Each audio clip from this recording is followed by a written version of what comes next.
Can you believe him? Roared Ron, as one of the remaining pixies bit him painfully on the ear. He just wants to give us some hands-on experience, said Hermione, immobilizing two pixies at once with a clever freezing charm and stuffing them back into their cage.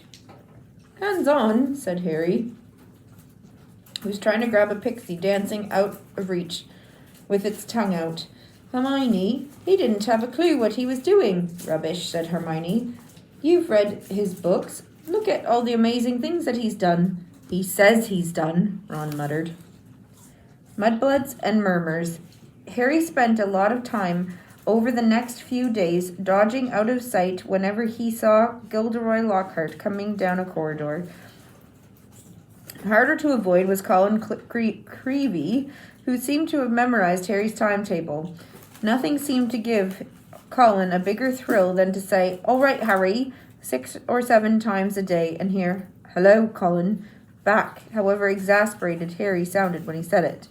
Hedwig was still angry with Harry about the disastrous car journey, and Ron's wand was still malfunctioning, surpassing itself on Friday morning by shooting out of Ron's hand in charms and hitting tiny old Professor Flitwick squarely between the eyes, creating a large, throbbing green boil where it had struck. So, with one thing and another, Harry was quite glad to reach the weekend. He, Ron, and Hermione were planning to visit Hagrid on Saturday morning. Harry, however, was shaken awake several hours earlier than he would have liked by Oliver Wood, captain of the Gryffindor Quidditch team.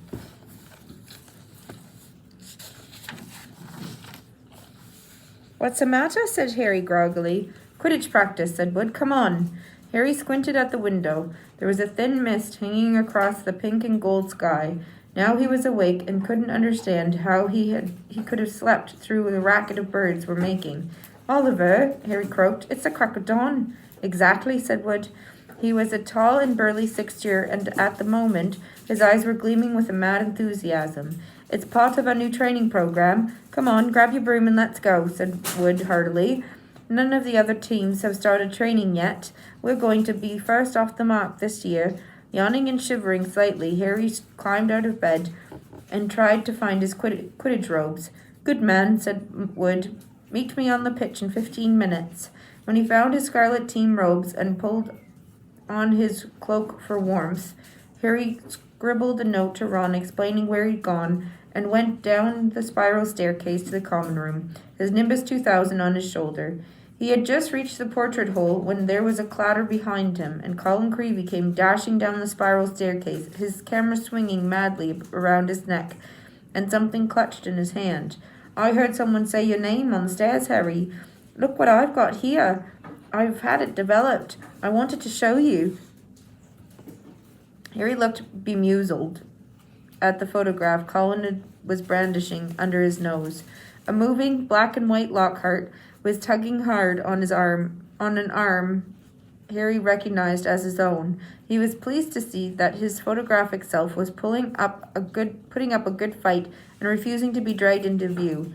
As Harry watched, Lockhart gave up and slumped, panting against the white edge of the picture. Will you sign it? Said Colin eagerly. No, said Harry flatly, glancing around to check that the room was really deserted. Sorry, Colin, I'm in a hurry. Quidditch practice. He climbed through the portrait hole. Oh, wow, wait for me. I've never watched a Quidditch game before. Colin scrambled through the hole after him. It'll be really boring, Harry said quickly, but Colin ignored him, his face shining with excitement. You were the youngest house player in 100 years, weren't you, Harry? Weren't you? Said Colin, trotting alongside him. You must be brilliant. I've never flown. Is it easy? Is that your broom? Is that the best one there is? Harry didn't know how to get rid of him. It was like having an extremely talkative shadow. I don't really understand Quidditch, said Colin breathlessly. Is it true that there are 4 balls and 2 of them fly around trying to knock people off the brooms? Yes, said Harry heavily, resigned to explaining the complicated rules of Quidditch. They're called bludgers.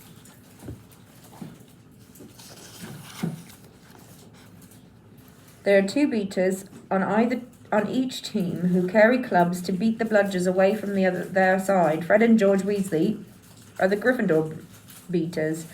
And what are the other balls for? Colin asked. tripping down a couple of steps because he was gazing open-mouthed at Harry. Well, the quaffle, that's the biggish red one, is the one that scores goals. 3 chasers on each team throw the quaffle to each other and try to get it through the goalposts at the end of the pitch.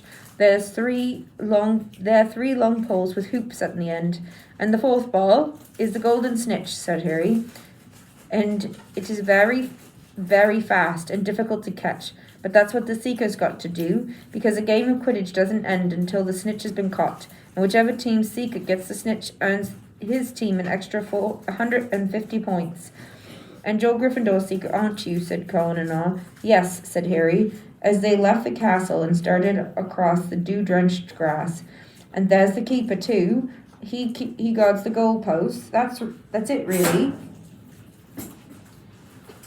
But Colin didn't stop questioning Harry all the way down the sloping lawns to the Quidditch pitch, and Harry only shook him off when he reached the changing rooms. Colin called after him in a piping voice, I'll go and get a good seat, Harry, and hurried off to the stands. The rest of the Gryffindor team were already in the changing room. Wood was the only person who looked truly awake. Fred and George Weasley were sitting puffy-eyed and tussle-haired next to the 4th year Alicia Spinnet, who seemed to be nodding off against the wall behind her. Her fellow chasers, Katie Bell and Angelina Johnson, were yawning, side by side, opposite them. There you are, Harry. What kept you? Said Wood briskly. Now, I want a quick talk with all of you before we actually go on to the pitch, because I spent the summer devising a whole new training program, which I really think will make all the difference. Wood was holding up a large diagram of a Quidditch pitch on which he had drawn many lines, arrows, and crosses in different colored inks. He took out his wand, tapped the board, and the arrows began wiggling across the diagram like caterpillars.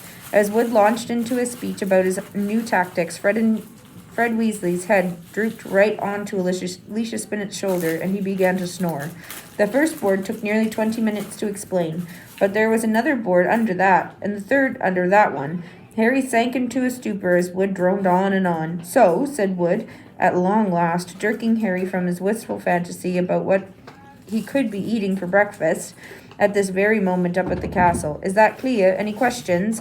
I've got a question, Oliver, said George, who had woken with a start. Why couldn't you have told us all of this yesterday when we were awake? Wood wasn't pleased.